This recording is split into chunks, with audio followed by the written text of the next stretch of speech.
Ladies and gentlemen, good evening, good morning to all our viewers in the world audience.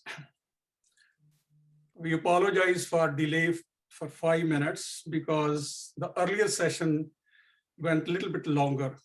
It was very instructive and very constructive session. This special session is a kind of celebration. In addition to the second keynote speech of the conference, we will be celebrating the life of Dr. Narinder Singh Kapany, whose legacy will continue to inspire future generations of scholars in the field of Sikh studies. Let me first introduce our second keynote speaker, Dr. Fenech, who is a professor of history at the University of Northern Iowa. He has focused his research exclusively on the history and religion of the Sikhs since his first undergraduate class at the University of Toronto. His publications include 6 books, namely Martyrdom in the Sikh Tradition, 2000, The Darbar of the Sikh Gurus, 2008, The Sikh Zafarnama of Guru Gobind Singh, A Discursive Blade in the Heart of the Mughal Empire, 2013.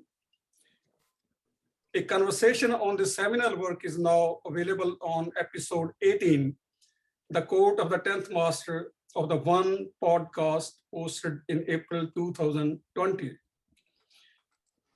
His most recent monograph is The Cherished Five in Sikh History, which deals with the history of the Panj Pyare. All his monographs have been published by Oxford University Press. Both of us co-edited the Oxford Handbook of Sikh Studies in 2014. He also co-authored the 3rd revised version of Historical Dictionary of Sikhism, originally written by late Professor W.H. MacLeod. This is quite an impressive list of publications. So now I hand over the virtual podium to Dr. Fenech to deliver his keynote address. Thank you, my friend. Thank you, everyone. I miss you all very much, and I wish we could be together. I just miss hugging people. And on that note, I'd like you to know that this keynote's going to be a little sentimental. Given that it is a keynote speech, I think I'm entitled to, entitled is not quite the right word. I'm allowed a little bit of indulgence, I hope. And if you'll continue to indulge me, I'd appreciate it. And secondly, I have cats and dogs all over the place. So if they come in front of the camera, please excuse me. Thank you. And thank you very much. Now, I'd like to begin by acknowledging that the land from which I'm today speaking is the unconceded and seized territory of the Iwe, Sauk, and Meskwaki, the Wahpeton and the Sioux people. I'd like to honor their elders, both past and present, who've allowed my family and I to enjoy the beauty of this land. It's particularly fitting to begin this address with such acknowledgements, since our gurus were all men who championed what we today would call social justice, in some instances while facing down the harsh oppression of surrounding rulers and the Mughal state. The plights of the first peoples to inhabit the Americas, like those of the downtrodden of India in the days of the Sikh gurus, would have struck a sympathetic chord with our gurus, especially with Guru Gobind Singh, who too was forced to give up his land and his home to a violent, imperious power. I'd also like to recognize Narinder Singh Kapany, to whom this conference is dedicated. The role he played in establishing Sikh studies within the United States through his sponsorship of university chairs is very well known. I, like so many of us scholars of Sikh tradition virtually gathered here this evening, have benefited greatly from Dr. Kapany's quiet generosity and vocal encouragement, and 2, his seva, in and to the field of Sikh studies. I'd like to thank Pashota Singh, a friend and colleague for over 30 years, for the invitation to provide this keynote address. And finally, I'd like to recognize all the staff, students, and technical personnel behind the scenes in Riverside who've strived diligently to keep us all safe. Today, I've been asked to discuss ways in which Sikh studies as a discipline, especially Sikh history, can grow and prosper in the modern, interconnected, globalized world in which Sikhs find themselves just about everywhere, especially as we develop new insights into the nature of Sikh history and its interpretations and interpreters, a world in which professional and amateur historians, Sikh and non-Sikh, engage with one another in the never-ending quest to make a more perfect and just Sikh historical narrative. Let me say first off that we as a field are doing this already, growing and prospering, as this virtual gathering today readily testifies.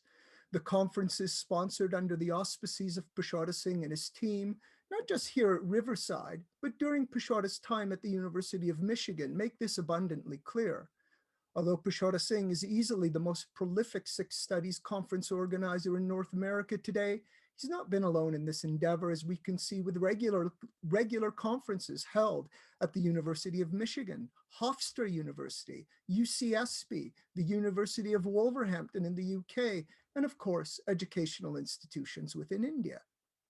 This brief survey should also include virtual conferences, the Sikh Studies Unit at the AAR, speakers and podcasts and webcasts, to name just a few. At all of these, community members, historians, and other academics, students, activists, journalists, clinicians, and donors, amongst others, who are all both Sikh and non-Sikh, have interacted, listened to, and questioned one another in the ongoing and fluid conversation that is Sikh studies. Sikh history and tradition are, thanks in part to such engagements, a constant presence in the academy, on university campuses, and on social media, making it seem inevitable that Sikh studies will ultimately be given a seat at the table as intellectual activists attempt to break out of tired frameworks of knowledge in order to help to critically solve the many global injustices with which we are confronted today. As earlier panels have made clear, Sikhi and Sikh tradition and Sikh history have a great deal to offer in this regard. I'm a historian of the Sikh tradition, and so I can also share numerous personal anecdotes of a thriving Sikh studies. Take, for example, the collective scholarship of both Pashota Singh and myself. We've worked side by side and collaborated since we were graduate students, at times clearly disagreeing with one another, but always mutually respecting one another in Chardi Kala, and seriously engaging one another's research and enhancing our own knowledge as a result. We're both aware of the fact that as historians, we are, put crudely, slaves to the material traces and artifacts that populate the Sikh historical record, be these texts and manuscripts, landscapes and physical structures, memorials and markers. Obviously, these traces are made to tell a minute part of the story of the Sikhs, the totality of which is simply impossible to thoroughly reconstruct. And this impossibility ensures that the past will never be a fixed reality, but an ongoing one. It's worth noting that these last points are important ones, because these allow all of us as scholars of Sikh tradition to recognize the ease with which the binary that so permeates the work of our mutual mentor, W.H. MacLeod, of tradition and history or fact can be easily elided. This is not to disregard Professor MacLeod's seriously important, excellent scholarship, of course. We must understand that we as historians are interpreters of remaining traces, and that we are storytellers, and that our stories inevitably are marked by the presence of facts, but also by a tremendous absence, by marked silences, given the limitations under which we operate as professionals in a field, indeed in a guild, with clearly marked rules. And these rules help assemble and limit the archive that wields its power over us, tacitly advocates on behalf of a particular type of historicism, and ultimately determines what is proper history and how to go about constructing it. Our stories are thus constrained by the artifacts which we transform and others before us have transformed into evidence, which we then string together to make facts and ultimately narratives, which enhance or compete with other narratives. We're limited by our interpretations of these traces, and these, in turn, are further hindered by us as interpreters within a specific historical and cultural context, shaped as we are both by our own agency, which too is historically contingent, and the forces which have been unleashed by these contexts, such as the liberal secular university, historicism, and of course the nation state, all things to which we were made privy in the previous panel. Now, these play an important role in shaping us as scholars and as individuals, and shaping history as both a field of study and an academic discipline. Put another way, the frameworks of knowledge in which we are enmeshed are quite tenacious. All of this ensures that the truth proposed by Sikh tradition and traditional histories is not invalidated through what is sometimes perceived as our uncomfortably critical approaches to Sikh history. Right? These approaches too provide us opportunities to engage Sikhs and others who are not historians, making space for regular Sikhs to talk back to us, as it were, and thus participate in conversations which help all of us better understand reasons for both our own interpretations and differing or alternative ones. I'm trained as a historian, and it's to the important role of history and Sikh tradition that I'd like to start my now not so initial comments. Now, as we all know, this morning we began with Professor Michael Alexander explaining the history of the creation of Jewish chairs of studies throughout the American Academy. Although we can certainly learn from the flourishing Jewish example, let's note, just as the call to this conference does, that there are presently 9 chairs of Sikh studies throughout the world, and this number is growing. 7 are in the United States, easily the majority of university chairs in one or another area of South Asian studies, specifically in the US. And this, of course, is not to mention the hundreds of cultural philosophy and religious studies departments throughout the country, throughout the US, throughout Canada, throughout the world, in which a course on Sikhism is offered. As an aside, what's worth noting as well, as many of us have noted already, is that a number of these chairholders are women. This bodes very well for Sikh studies and manifests the new environment of the discipline with powerful scholars such as Nikki Singh, Doris Jacobs, Eleanor Nesbitt, Upinderjit Singh Thakur, Anshu Malhotra, Satvinder Bence, Anne Murphy, among so many others whose contributions have benefited us all. All of this is a wonderful, albeit accidental, demonstration of the equality and the equity that anchors the teachings of the Sikh Gurus, but it should in no way indicate equity on the ground, in which women rarely, if ever, hold senior positions of responsibility in Gurdwara management committees specifically, or within most Panthic organizations generally. In this regard, we still have a lot more work to do. Now, that we began with the Jewish academic experience is quite significant and opens up the discussion to the many challenges that both groups have faced in the United States this last century. In both of these communities confronting the twin challenges of racism and anti-Semitism, we're able to discern a number of cultural similarities between Jews and Sikhs at home and in diaspora.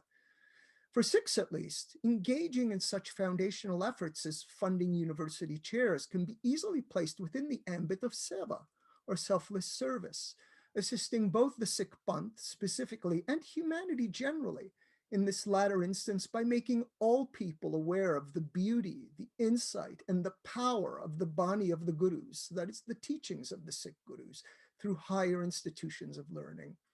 If we've become aware of one major Sikh characteristic in these last 3 decades, it is such Sikh philanthropy, coupled with a Sikh commitment to humanitarian causes and justice. This is witnessed at its best, for example, by Pingalvara, by the building of hospitals in India, the sponsoring of university chairs, the Punjab Research Group, by the tireless work of Sikh organizations such as the Narinder Singh's Khalsa Aid UK, which is providing oxygen cylinders to Delhi's suffering citizens, the Sikh Coalition, SALDEF, Sikh for Black Lives, Seva for Everybody here in the United States, and the many internal Sikh initiatives for gender and caste equity, the recognition and abolition of patriarchy, LGBTQ rights, and social justice within the Panth, to name but a handful. As to the aforementioned Sikh-Jewish correspondence, one can easily see that both groups share a reverence for scripture as a source of authority, and that for certain groups amongst them, distinctive clothing and headgear is mandatory. Now, these, of course, are superficial similarities, but there are much deeper alignments. And it is upon one of these which I would like to continue to focus my address this evening.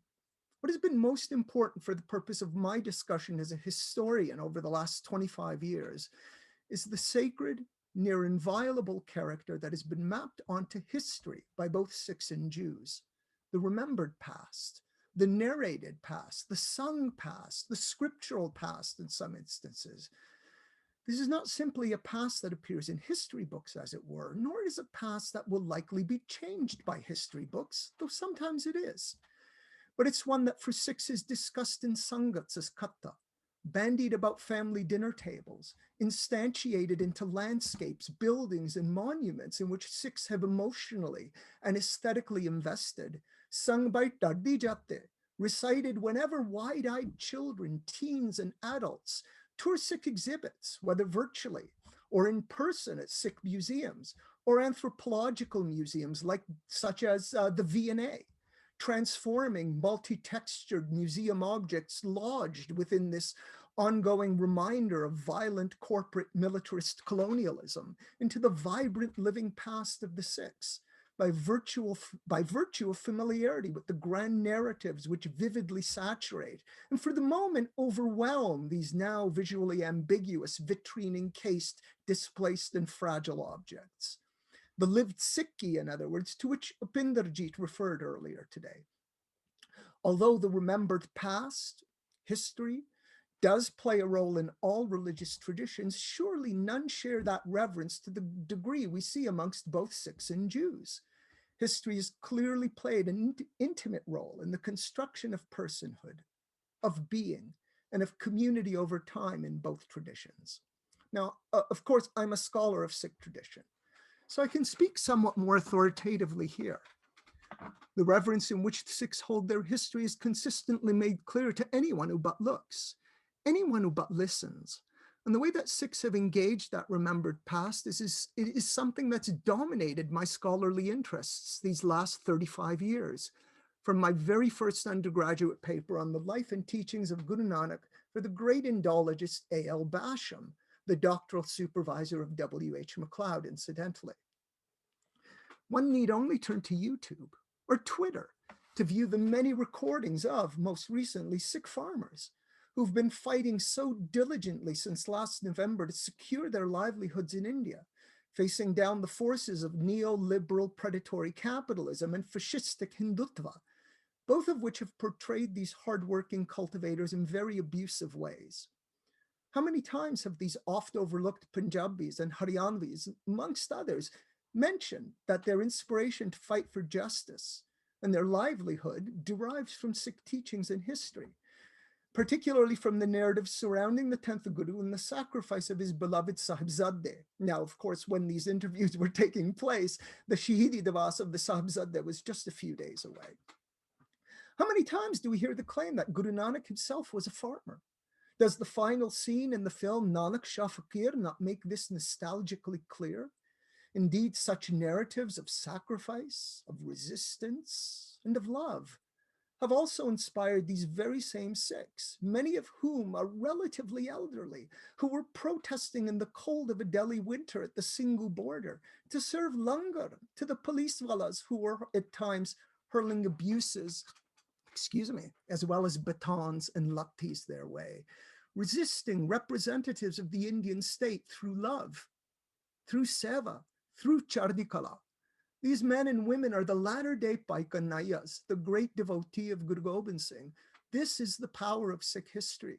This is the power of Sikhi, which is believed to have helped fuel the convictions and agency of the many legendary figures in the grand narratives of Sikh history. Sacha aur sabko uppar sacha char, says Guru Nanak in the 14th Ashtapadi of Siri Rag. And in Delhi, this is what we saw and what we continue to see there every day. The encouragement that so many of these Sikh farmers, both men and women, draw from the accounts of Sikh history is nothing new. as academic studies of late 19th and early 20th century Sikh history have made abundantly clear. These cherished narratives, such as those of the Sahibzade, of Mattas, Jito, and Sundari, of Bota Singh, Matab Singh, Taru Singh, among so many others, have inspired Sikhs to acts of rare courage and daring, to deeds of extraordinary service and love. During the First World War, the Gurdwara reform movement, the Indian independence struggle, including the trauma of partition, the fight for Punjabi Suba, the Indo-Pakistan wars, the emergency, and of course the troubles of the 1970s, 80s, and 90s, as Cynthia Mahmood's Fighting for Faith and Nation and so many scholarly articles have recorded. This history, moreover, is recited and thus remembered thousands, if not tens of thousands of times a day, worldwide in the Sikh prayer or litany that is the Ardas. Although there's a strong performative dimension to the Ardas, the term itself is often translated into English as prayer. Now, it is true that the term Ardas is derived from the Persian word petition, but even a quick listen to the text of the Ardas itself makes clear that certain portions of it, the second of the three segments in particular, sound very much like the recitation of a historical narrative, that it sounds like Katha, in which the Sikh tradition and history of resistance and martyrdom, among many others, has been so intimately imbricated, an edifying history, one aim of which is to delineate the true Sikh character. In the Ardas, we are not only made privy to the bravery and sacrifices of the Char Sahibzade, but to the stories of all those Sikhs who have fought against and suffered persecution at the hands of oppressors and at those of an unjust state, be it Mughal, Afghan, or British. Since the mid-20th century drafters of the present-day Ardas were likely keen to ensure that the Ardas would not be a static text, but rather very much a living, fluid document of Sikh history, past and present, to attend to the needs of present-day Sikhs and Sikh Sangats, they wisely set room aside in the text to augment it, as we see in the Sikh Rahit Maryada, to in effect ensure that it is regularly updated, if you will, confirming that Sikh history, especially this history of Sikh resistance, has not come to an end, and in the process averting any type of cheap romanticism that simple verbal repetitions and static portraits of sacrifice could encourage. The portion included in the Ardas by the great Teja Singh, of the Sikhs who resisted the oppressive British Indian state during the Gurdwara reform movement of 1920-25 and died through such, for example, provides a case in point. It is therefore but a mere step to include those who have fought against the machinations of the present-day Indian state in this roster, since that state too has clearly played a role in the maltreatment of Sikhs since the 1960s, particularly in the 1980s, and as we can see today. This in many ways collapses, in a sense equates the struggles and sacrifices of today's Sikhs with those hallowed names of the past. As one is likely inferred at this point, therefore, within the Ardas, as perhaps within any prayer, there is a call to action. And it is this action which both substantiates the heroic Sikh character of the past and adds to that roster another example of it, bringing this past, or at least a particular memory of this past, into the present. Now, whilst I was still a teenager, the importance of Sikh history was made quite clear to me. These narratives of great courage, of sacrifice and love, were the first stories shared with me as I began the study of the tradition when I was an undergraduate at the University of Toronto in the early 1980s. In September 1983, to be exact, less than a year before the infamous events of both Operation Blue Star in June 1984 and the subsequent anti-Sikh pogroms of that November. As a few of us listening today recall, the mid-1980s were moments of heightened tension between Sikhs and the Indian state. This was an unease which, of course, had been building up since the 1890s, with myriad interrelated factors, economic, political, social, and cultural, all coming together in the catastrophe that was June 1984.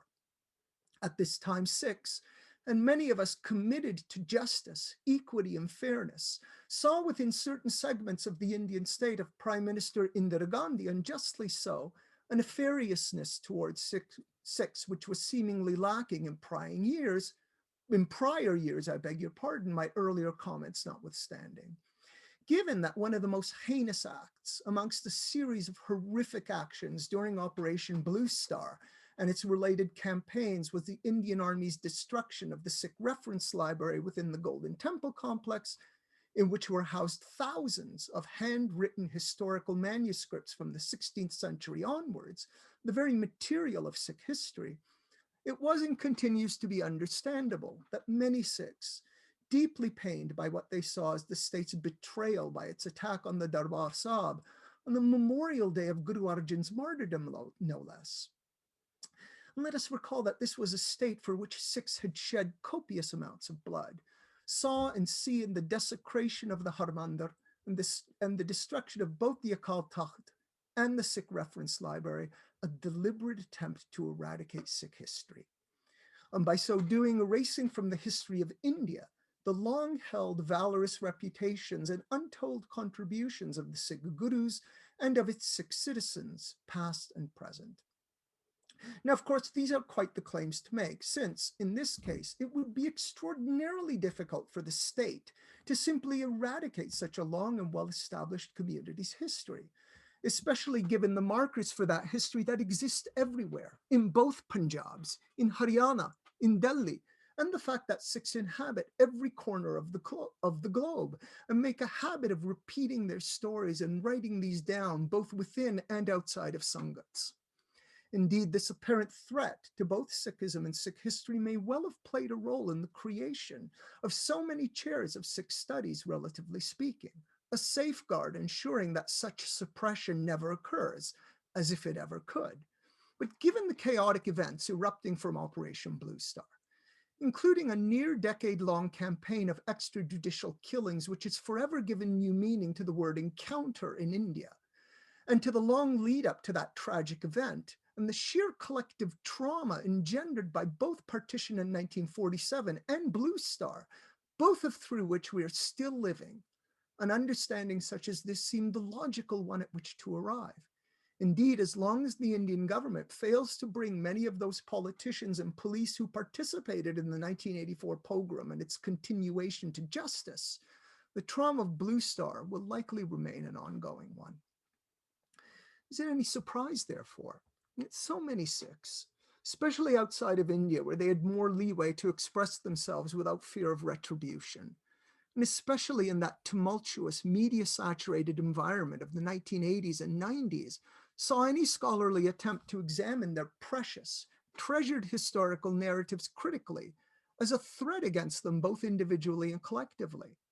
And moreover, was it surprising that critical scholarly activity was associated with the attack on the Golden Temple complex and its allegedly concomitant assault on Sikh history, a dark and apparently deliberate extension of the Indian state's alleged agenda to destroy not only the Sikhs as separate people, but to equally and sinisterly wipe out their gloried past? Considering the role that history plays in the formation of Sikhness, this was akin to genocide. This was believed to be a part of the larger third Kalukara, and critical historians who disturbed the tranquility of dearly loved narratives, it was alleged in some circles, were a part of this schema. And this understanding is likely why in the early 1990s, the attention of many diaspora Sikhs turned to the works of historians who often gently pushed, at least in my estimation, against generally accepted narratives, predominantly against those historians writing in English, and largely those with a scholarly connection to W.H. MacLeod, the most well-known and influential non-Indian, non-Sikh writing on Sikh matters in the latter part of the 20th century. Let me be clear. I knew Hugh MacLeod. I knew him very well. And I knew that he tried to reach out proactively to Sikhs during this time. But if Hugh had social media, if he had Twitter, or if he had Facebook, he would have likely been able to reach a much broader audience, which would have allowed non-academics to see how caring, gentle, and humble he was, both as a man and as a historian, always willing to learn and adjust his conclusions.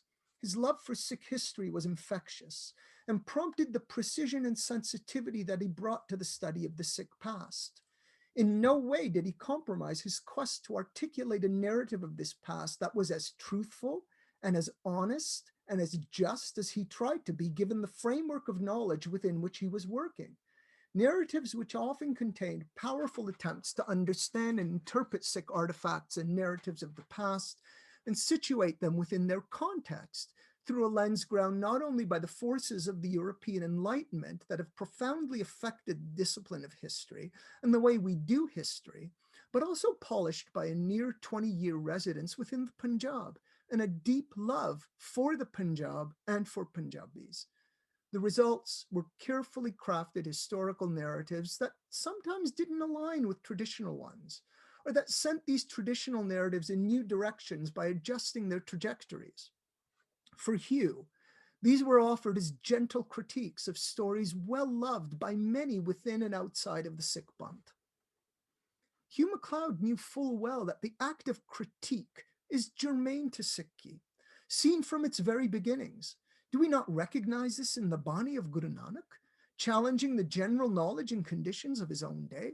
Such defiance against the status quo, be it political, cultural, or literary, amongst others, is a consistent feature of the Guru's Bani and of the traditional narratives of each and every Sikh Guru, enshrined within the very Gurumukhi script that conveys the beautiful words of our Gurus as a challenge to the more prominent Devanagari script, fashioned in the city of the Hindu gods, in which Sanskrit, the so-called Suravani, or language of the gods and Brahmins, is written.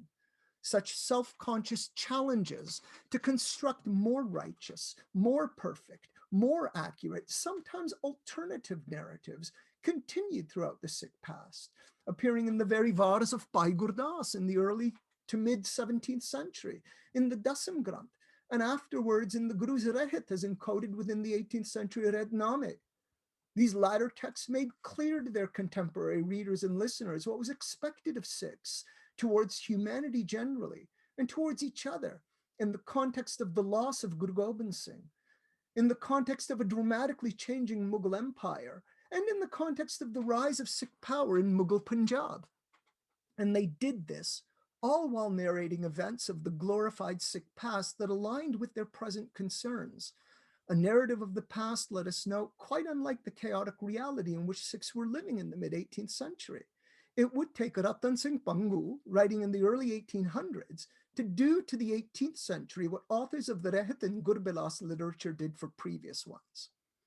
One could also argue that such critiques appear in the early 19th century, with Santokh Singh's response to the Udasi and Andgan's commentary on Japji Sahib, and in the latter 19th with the appearance of the Singh Sabhas and the Tat Khalsa afterwards, one aim of which was to expunge or refine those apparently dubious narratives of the Sikh past that did not conform to their modern sensibilities. Let us note clearly that much of what we treasure as genuine Sikh history today was the work of these tireless late 19th century Sikh intellectuals. These Sikh critiques faced many challenges in their day, almost all of which they had gradually overcome. The list of such Sikhs who have pushed against standard narratives are many. Charan Singh Shahid in the 1920s, Gurbaksh Singh Preetlari in the 1930s, G.B. Singh's pioneering study of manuscripts of the Guru Granth Sahib in the 1940s. These are part of a long Sikh tradition of challenging what was at the time generally accepted standards, part of a long tradition of Sikh defiance and resistance and critique. And it is through that energetic hermeneutic tradition that our understanding of Sikh history and indeed of Sikhi itself has grown and matured. I see the work of historians whose interpretations provide alternatives to beloved traditional ones, therefore, as nothing new to the Sikh Panth, as something with quite a long pedigree. In more recent times, we've witnessed the criticism leveled against Professor MacLeod's first major book, Guru Nanak and the Sikh Religion, in the late 1960s and early 1970s, a book for which no less than Ganda Singh, a great Sevadar of the Panth, provided a spirited defense. Around that same time, too, we find the post-publication expunging of an article by Professor Fauja Singh on the execution of Guru Tegh Bahadur by the editorial board of the Journal of Sikh Studies in its February 1974 issue. This removal was followed by 2 essays, both of which offered alternative visions to Fauja Singh's description of historical events. one in a letter to the editor by Trochin Singh in the following issue, while in the issue after that, an article by J.S. Grewal pointing out the historical problems in both previous articles, but with the tacit caveat that Foja Singh's article should not have been expunged, since he was writing in good faith as a historian. It seems to me that the fact that the editors made the decision to delete implies that the journal's audience was not made up of historians alone. In a conversation I had had with the political scientist Harish Puri and the late J.S. Rahi of Guru Nanak Dev University in the early 1990s, both of whom were eyewitnesses to these events in Amritsar in the early 1970s, it was mentioned to me that the decision that led to expelling the article did at rare times spill over into the non-academic world. But for the most part, the criticisms remained largely confined within the academic sphere. And this was despite the anxiety engendered by the events leading to the Akali passage of the Anandpur Sahib resolution in 1973 and the Indian government's lukewarm response to that important document. It's worth noting that in the mid-1980s and early 1990s, it was not only English-writing historians who were preparing accounts on the Sikhs, but scholars from numerous other disciplines turned their attention to the Punjab and the disciples of the Gurus. The names of historians such as W.H. MacLeod and J.S. Grewal, for example, among many others, were often linked to what were perceived as the reprehensible activities of the Indian state, and thus vilified as another state mechanism attempting to fulfill the alleged goal of crushing the Sikh spirit and driving the Sikhs to erasure. But for the most part, sociologists, anthropologists, philosophers, and even political scientists exploring this field escaped the type of scrutiny that was directed towards historians. How else do we explain the fact that a text by the anthropologist Richard Fox, Lions of the Punjab, Culture in the Making, which was published just 1 year after the events of Operation Blue Star, was all but ignored by concerned Sikhs generally? However creative Fox's attempts at explaining the formation of Khalsa Sikh identity within its multifarious, interrelated historical context is, it is nevertheless a hugely problematic work, if only for failing to consult a single source in Punjabi, Braj Bhasha, Hindi, Urdu, or Persian, ultimately denuding Khalsa Sikhs of their agency in the formation of their own tradition, and thus far more damaging to the triumphalist narrative of the Khalsa, propounded by the Tat Khalsa intelligentsia in the early 20th century than any modern history of the Sikhs with which I'm familiar. And honestly, I'm familiar with them all. It was, ironically, historians such as MacLeod, J.S. Grewal, Harjot Oberoi, and Peshwara Singh, the very men often derided at the time by the loudest voices as agents of the Indian government, who ultimately deflated Fox's unsound arguments, consigning that text to the very margins of Sikh scholarship where it continues to reside today. Now, let me be clear. I personally was little affected by these developments, the volatility of which was engendered by the trauma initiated by the Indian government's actions in the Punjab. But the fact that both myself and my friend and colleague Peshwara Singh were graduate students under the supervision of W.H. MacLeod in the early 1990s allowed me to see Peshwara's work come under the gaze of concerned Sikhs, who, I'm afraid to say, and with all due respect, were untrained as guild historians, and some perhaps with their own personal agendas. And as a result, were unable to immediately see what a benefit this work was to Sikh scholarship. It will, as Michael Shapiro so insightfully and presciently noted in an early review of Peshwara's first English book to come from his doctoral dissertation, the Guru Granth Sahib, Canon, Meaning, and Authority, be the definitive word on the history of the Guru Granth Sahib for the next 50 years. We're almost halfway there.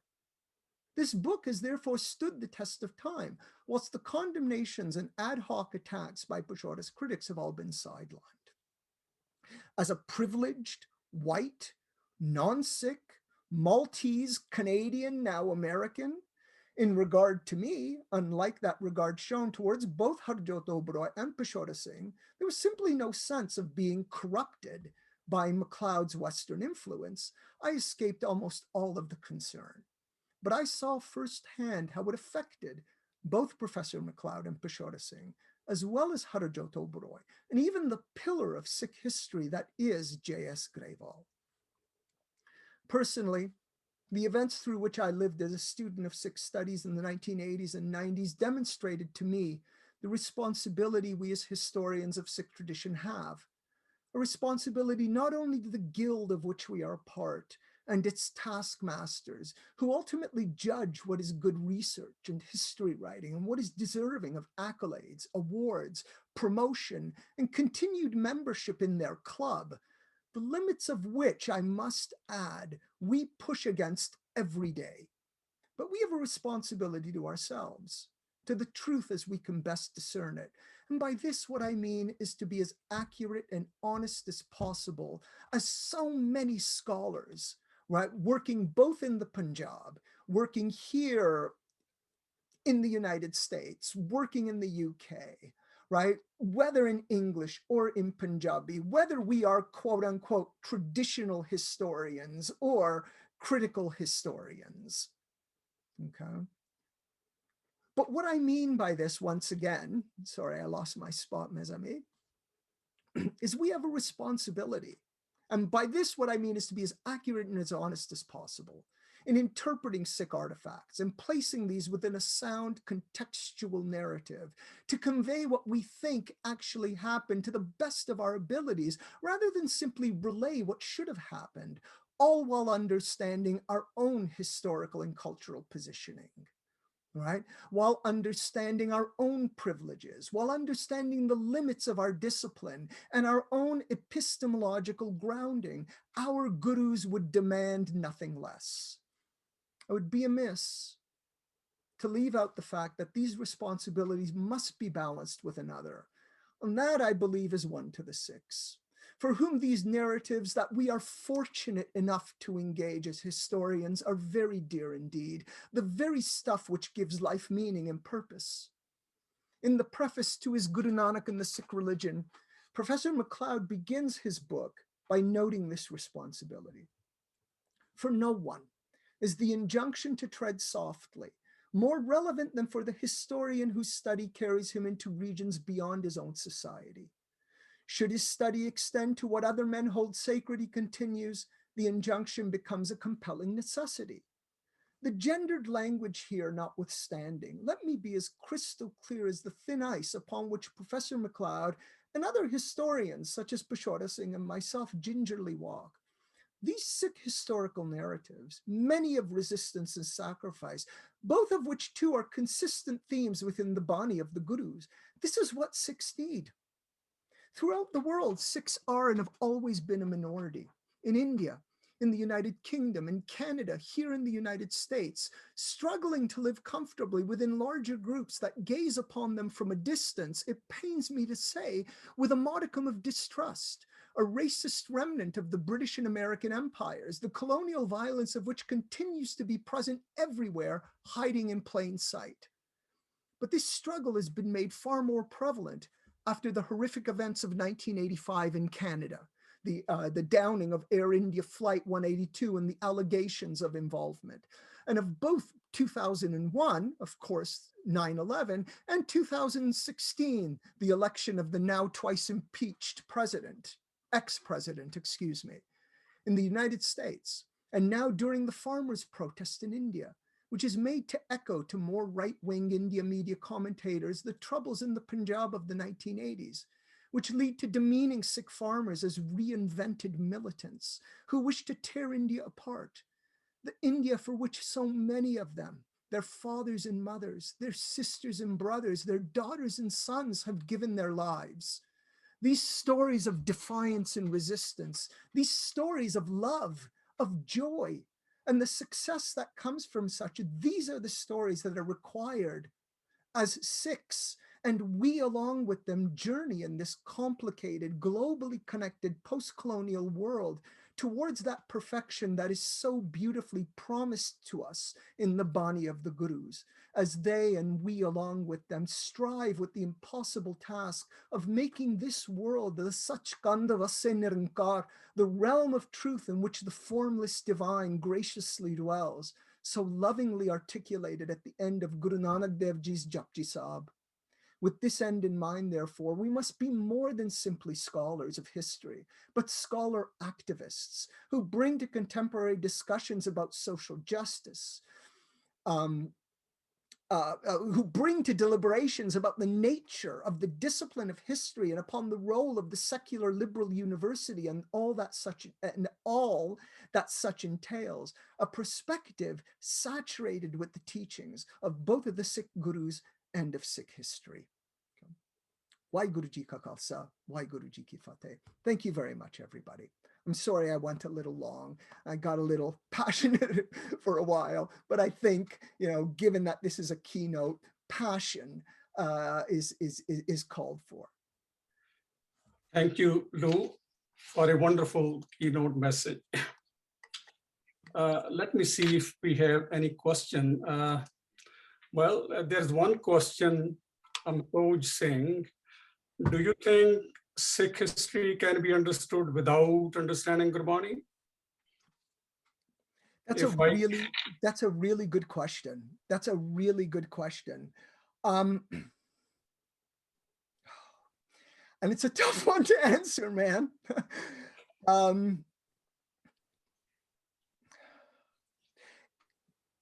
I think it can be done. I think it would be difficult. That is the best answer I can give you, my friend. But yeah, I can't really go beyond that. It can be done, but it would be difficult. And I think by missing that insight, you are not giving a holistic picture of Sikh history. So that would be my answer. Yeah, well, second question is sort of appreciation. Sharanjit Sandra, she's a doctoral student in Canada. I don't have a question, but I just want to thank Lou for his passion. Thank you, Lou. Truly, I think it's important to be a passionate historian. Wow. Well, can I just make a comment? Yeah. Sharon, when I was thinking of the museum, I was thinking of you and that wonderful talk you gave. So I found it very inspiring. And I just want to acknowledge how you've helped me think these things through. So thank you very much. Well, thank you. Lou and I have a shared history. We were both graduate students at the University of Toronto at the same time, sitting together in the classes of Professor J.S. Garewal, Professor Joseph T. O'Connell, and Professor W.H. MacLeod, and learning about academic issues in the field of Sikh studies. During that time, Lou expressed his desire to have a Sikh wedding ceremony for his marriage to an English girl, Christine. I performed their Anandkari ceremony at Pave Gurdwara with all our professors and friends sitting in the audience. Lou is fortunate to have a wonderful wife, Christine, and they have one son, Hanno, and one daughter, Agatha, both of whom are now young adults, even taller than Lou. When I asked Lou about his bio, he himself sent this brief paragraph to be read at the conference. Quote, Lou Fenech is very lucky to be married to Christine and equally fortunate to be friends with Peshora Singh and his wife Baljit and their children, Manpreet, Narinder, and Harkeerat. His entire academic career at this point has been solely focused on Sikh history. As a historian of the Sikhs, he has cultivated a deep love of Punjabi food, saag paneer, karela, that he indulges whenever the opportunity presents itself. When he is not thinking about Sikh history, he is asleep, unquote. I may add that Lou Fenech is among a shrinking number of non-Sikhs active in the field of Sikh studies. I think it's high time now to recognize Lou Fenech's aura. He has been very productive and has constantly persuaded us to rethink so much in the field of Sikh studies. Thank you. Thank you. That's very touching. Thank you. Gurbeer and Tejpaul, can you project the digital plaque? Yes. So the Dr. Jasbir Singh Saini Endowed Chair in Sikh and Punjabi Studies honors Louis Emmanuel Fenech with a Lifetime Achievement Award for his distinguished contribution to the field of Sikh studies. Riverside, California, Friday, May 7, and it is 5:26. Well, thank You you have very to say anything?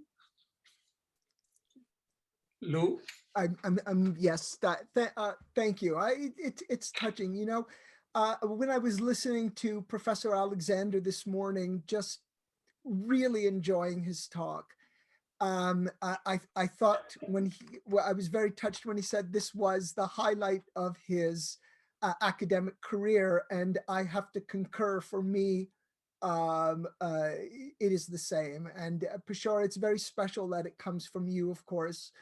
We've been friends for 35 years, and I can't imagine how you can't imagine how much I'm touched by this. Tejpaul, is there any other thing you want to show? Yes. So this is the proof of the actual plaque that will be inscribed with these words and seal of the university and Khalsa Nishan, Khanda, and wording is the same. Well, thank you. Thank you. Thank you. And we'll see you all tomorrow. Waheguru Ji di Kirpa.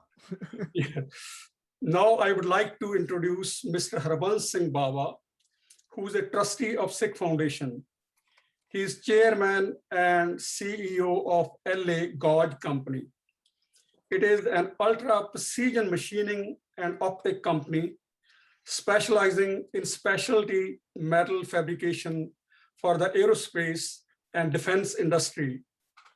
Known primarily for success in beryllium and aluminum beryllium machining, LA Gauge demonstrates to the market American precision at its best, holding machining tolerances to a micron and polishing tolerances to an angstrom.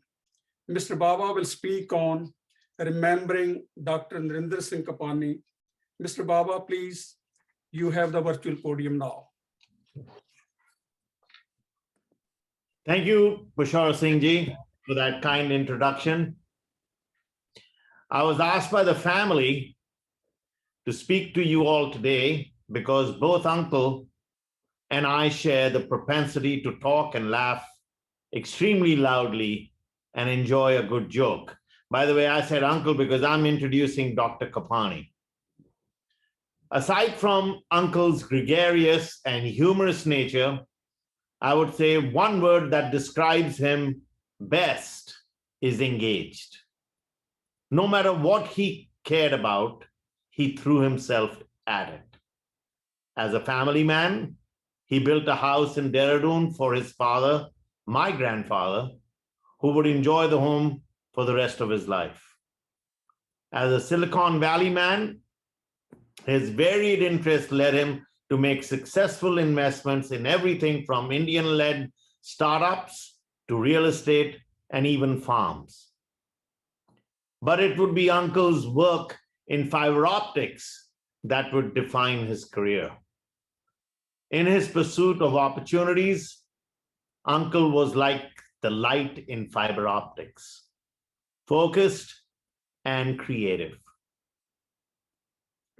Dr. Kapany was one of the first Indians to start a company in Silicon Valley when he launched Optics Technology Incorporated back in the 60s. The company included Bill Hewlett and David Packard as investors, and it would eventually go public. Uncle was from then on known as the father of fiber optics and the man who bent light. By the way, he is the one who coined the words fiber optics. His success was recognized the world over, and he built relationships with various world leaders such as President Clinton, Prince Philip of Great Britain, Prime Minister Dr. Manmohan Singh of India, to name just a few. After his passing, he was posthumously awarded the Padma Vibhushan this past January. With all that being said, I have to be honest, it was when Jeopardy had a question about father of fiber optics and the contestant correctly answered with uncle's name that we knew he was a famous man. What made his achievements so remarkable was that he made sure everyone knew that he was successful, not successful despite being a Sikh immigrant, but successful because he was a Sikh immigrant. Uncle's true passion for Sikhism and the Sikh Foundation.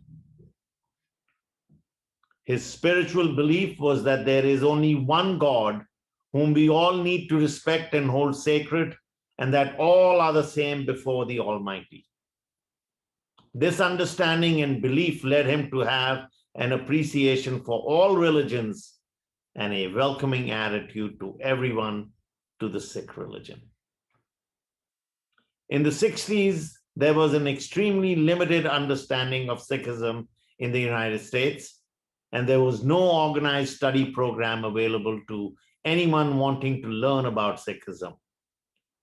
Uncle wanted to fix this, not just by building gurdwaras, but by opening additional avenues of learning. He donated funds and established chairs on Sikh studies at various universities, including University of California, Santa Barbara. He developed a deep appreciation for Sikh art and culture and made sure such was available to all. Through the Sikh Foundation, he purchased a large collection of Sikh paintings and other artifacts that are now exhibited in various museums around the world. His commitment to leave a third of his net worth to the Sikh Foundation is just one of many ways his impact will be felt far into the future. I will close where I began. Take any area of life, family, business, science, religion, or art, and you will see what I said earlier. Uncle was perpetually engaged. It was quite the admirable trait of quite the remarkable man, Dr. Narinder Singh Kapany. Thank you.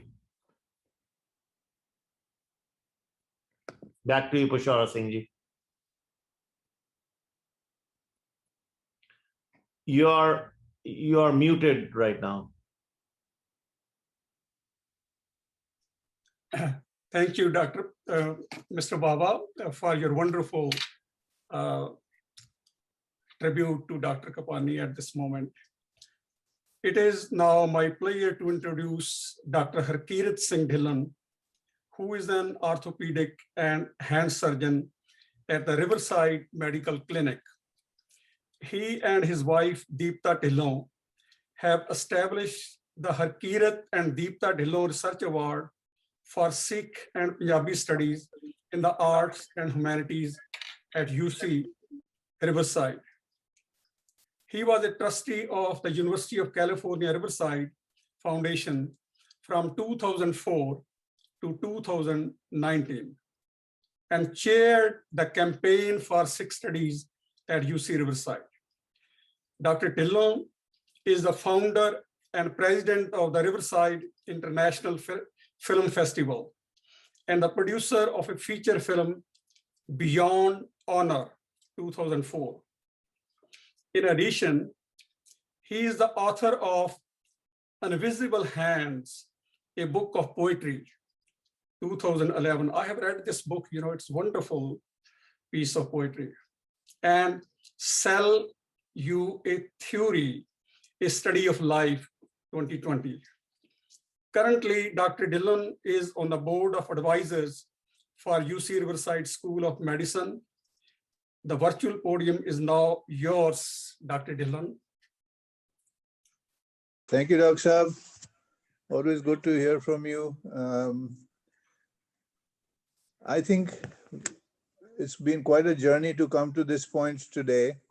I just want to telescope the years briefly for everyone. And also thank you so much for dedicating this meeting to Dr. Kapany. I just wanted to add a little bit of my experience having known him and working on projects. I met him through UCR's Dean Pat O'Brien. This was for the chairs, the endowed chairs. When we met and got to know each other a little bit better, he invited me to be on the board of the Sikh Foundation. I was there for a couple of years, and during that time, we went to Pakistan for an American Sikh Foundation trip, met the Prime Minister, the governors, people in opposition to preserve Sikh art and establish Amritsar to Nankana Sahib corridor. Back at home, we came back, he wanted to start a Sikh school for K through 12 in Merced, looking for land, etc. So it was always such a pleasure being with him. He thought bigger than most people could ever imagine. And his vision was actually what kind of infected me into the Sikh Studies environment. And since then, of course, as you know, I've been closely involved. So yeah, he will be missed and a great man. Now, I heard Professor Fenech talk about those years when there was turmoil and there was a lot of trouble between the community and Sikh education. And at the time when Dr. Saini's family kind of donated the challenge gift through the Sikh Foundation, Professor O'Brien came to me and said, well, this is a challenge gift and community has to raise the money. And in my naivety, I said, yeah, sure, let's do it, no problem. And boy, was I wrong. We went through years of convincing the community that Sikh education, Sikh chairs were a good thing. And it was literally through blood, sweat, and tears at the time that we managed to get this community challenge gift met, and then the chair was established at UCR. Those were tough years, and now I can really happily say that all those who spoke against it are now friends. We all shook hands and understood that this was a good thing for the Sikh community worldwide. And so it came to be. The other, of course, lucky part was that we got Dr. Peshora Singh to be the first professor for this endowed chair. He has taken care of this chair, nurtured it, established himself as a preeminent academician. And we in the community are actually very grateful to you, sir. And thank you for all the hard work that you put in. My thinking on this endowed chair and supported by my family was to add layers to the central endowed chair that we have. This gives us depth, this gives us additional resources to do proper research, and gives weight to that to the whole system of religious studies. And basically we did this not only just to provide the doctoral students with some resources, but I was hoping that something like this would be a good model for all the endowed chairs around the world to adopt, so that the community can then establish these endowed chairs which work in conjunction with the professor's chair. So I'm hoping that'll happen. If anybody ever wants to talk to me about it as to how we did it and how maybe they could proceed, I'd be more than happy to, because certainly it's a global thing that we can do. I say all this to maybe tell Gurbeer, who is going to be the first recipient of this award, that I think he has a great responsibility to honor the immense amount of effort that's gone into arriving here. And my whole family and I are so happy that today we can announce Gurbeer being the first recipient of the Harkeerat Deepta Endowed Research Award. And may you travel well, may you do well in your doctoral thesis and life, and of course to pass it on for posterity to others as they follow you. Thank you so much. So this is the certificate that Gurbeer will get, both. Thank you.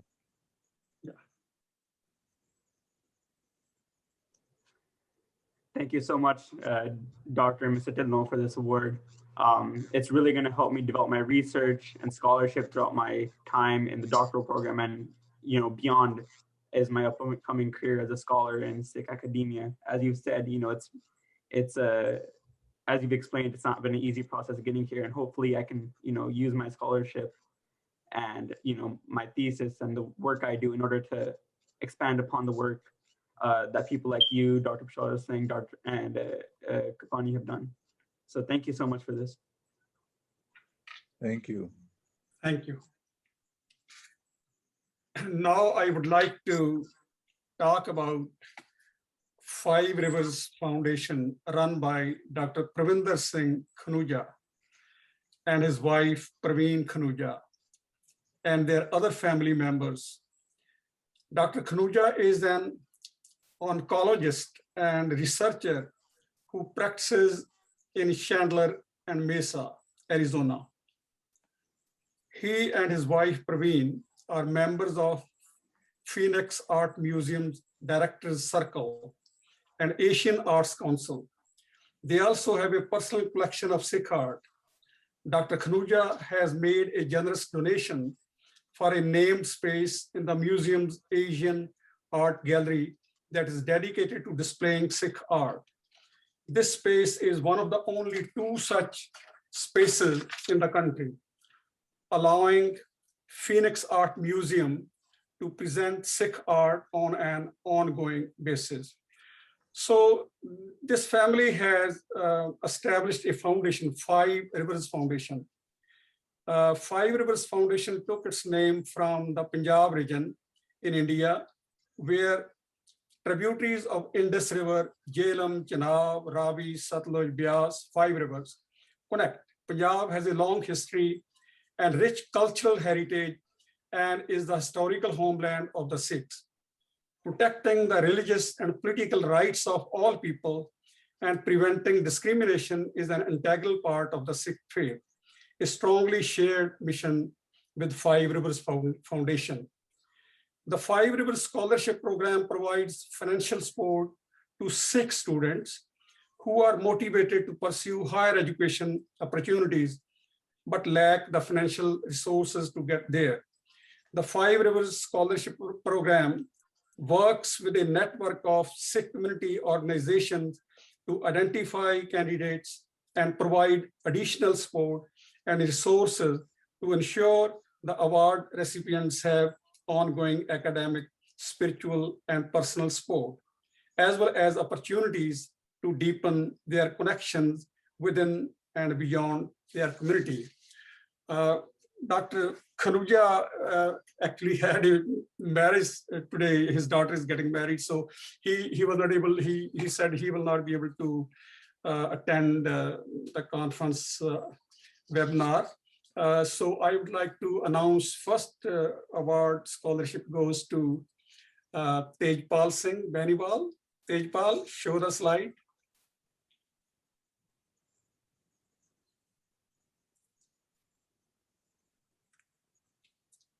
Tejpaul, congratulations. So it is a doctoral thesis research award, and he has got this award for 2 years for doing his research. You have to say something?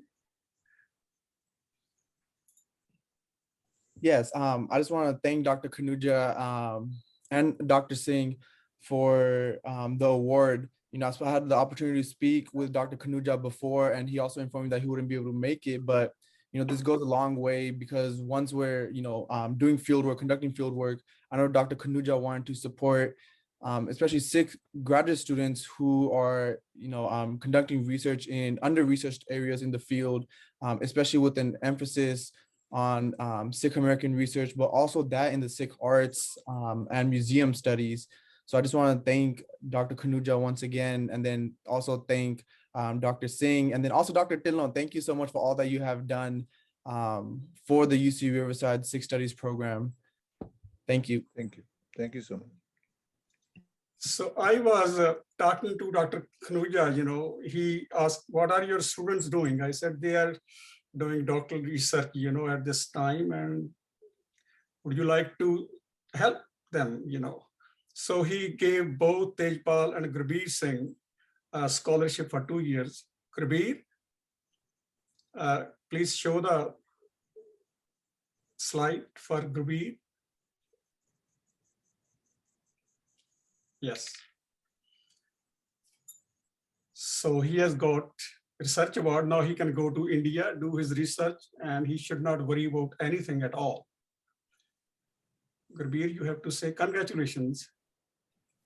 Yeah, thank you once again. Although they're not here, again, thank you to Dr. and Mrs. Khanuja for this award. All the support from the community really means a lot in my research, and I really hope that, you know, I can pay the community back through the scholarships and the work I do in the future. So thank you to the Khanuja family, the Dhillon family, and everybody else who supported me so far within, you know, the scholars here, previous professors, and everyone who supported me in my journey so far. Thank you so much. Well, this is the end of our today's conference activities. I think this conference has been very exciting right from the beginning. The keynote speech by my colleague, Professor Michael Scott Alexander. It was an excellent start of the day.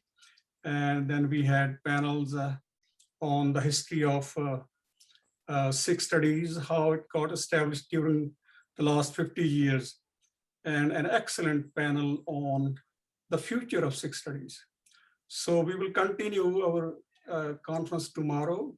Now I wish all our viewers, thank you so much for having patience, you know, throughout the world, you know, we have been people responding to keynotes and other panels. So this is excellent, you know, conference so far. So wish you all best of luck and good night. Thank you very much.